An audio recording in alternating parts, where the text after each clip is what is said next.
Yeah, no, I get you on something. No, I do for Obviously, no, 100%. Don't tell me. It's Danny Flexen here for Seconds Out. Delighted to be joined by the British Commonwealth light heavyweight, European light heavyweight champion Dan Azeez. Dan, how you doing? I'm good, man. Yourself? I'm very good, thank you. We just saw the gloves are off between yourself and former close friend Joshua Buatsi.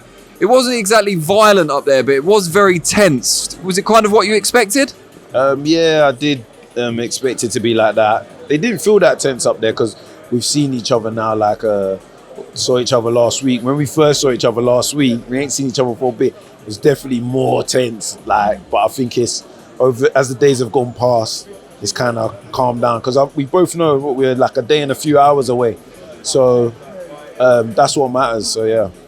And you were just speaking to Mark Prince, OBE, just there, very well respected former fighter, of course. What kind of last minute advice was he imparting to you? What can you tell us? Mark's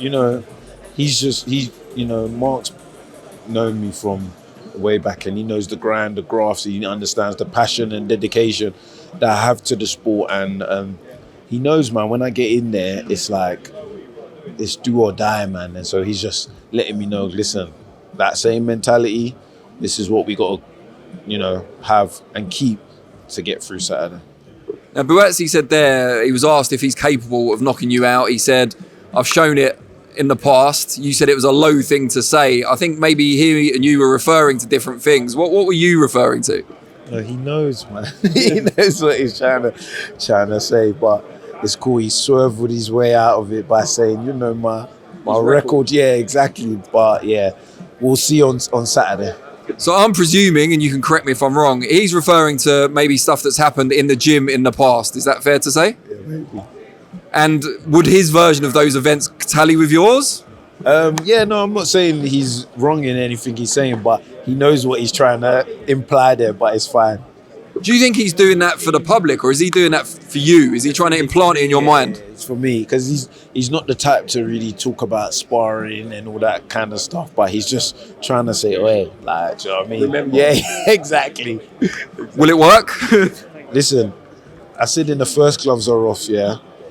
I've fought two people that I've sparred before, and I stopped them. So, and these guys were class. Like, they used to always get the better of me in sparring. So yeah, he can take from it what he wants. We'll see Saturday night. How much more personal has this become because how long the fight was delayed? Not just by the injury, but just over time. You've had, as you said, this is the second time you've done a gloves are off. You've had, 2 media days, workouts. It just seems like a much longer build-up than usual. Yeah, no, it is a much longer. Even this morning I woke up, I was like, blood, this has been long. Like, when are we just going to fight? But when are we going to eat? Yeah, do you know what I mean? But as in, whether it's got more personal, on my side, not really. It's always personal because, this is my life. As in, I love boxing. Like, I love it. It's my passion. It's what, wakes me up in the morning, everything. So, and he's just the one across the ring from me. So, in that sense, it's personal, but not as in it's personal to him. What's it been like for you mentally, just having this extra long build-up? Because you've had longer to make weight. I suppose there's a plus point there. Yeah. But just generally, you've wanted to fight for so long. Yeah. It's been all right, I'll be honest. I won't say I'm enjoying, all the media and stuff, but it's different, you know what I mean? No, I'm saying, it's different, and I'm appreciative and grateful, because, when you're starting off as a small hall fighter or whatnot, you look at all the top guys and you're like, I can't wait till I get there, and this is what comes with it. So I can't moan, do you know what I mean? I got to do my rounds. It comes with the territory. So I'm very grateful. Do you think that plays into it? Because you said you're not relishing it, but you do appreciate it. He's more used to it because of all that expectation that you talked about up there. Do you think he likes this more? No, he definitely does. You hear him I switch off from social media, all that sort of stuff. I'll be honest, I don't, because as much as I'm a participant of the sport, I'm a fan as well. So I like hearing people's viewpoints and whatnot. You have to be mentally strong yourself to, even if you do come across something, to be able to block it out or not. So I'm someone, I'll still watch fights, see what this commentator's got to say or what this fighter thinks, because I'm a fan, I like it. So yeah.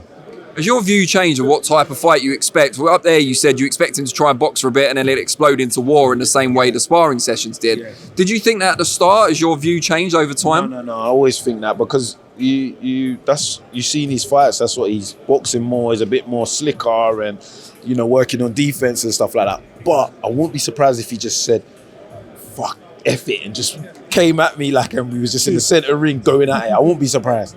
Do you think that would favour you though? Would that play into your hands?